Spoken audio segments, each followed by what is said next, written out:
আজি যিহেতু বিহু উৰুকা আৰু আহি পাই ঘৰত এয়া দেখিছেনে পিঠা ভাজিবলৈ লাগি গ'লোঁ। যিহেতু এয়া ৰঙা চাউল, সেই ৰঙা হৈছে। আৰু এয়া দেখিছেনে জেতুকা ছিঙি পেলাই আমাৰ ইহঁতি এয়া দেখিছে পাতবোৰ এৰুৱাই আছে।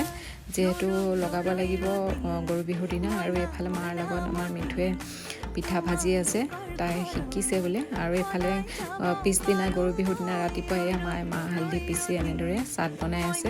আৰু এয়া ৰেডি হৈ গ'ল। যিহেতু এতিয়া গৰুক নোৱাবলৈ লৈছে আৰু এনেদৰে মাহ হালধিৰে নোৱাই পেলাই গা ধুৱাব। গৰু বিহুৰ দিনা যিখিনি নিয়ম সেইখিনি কৰা হয় এনেদৰে।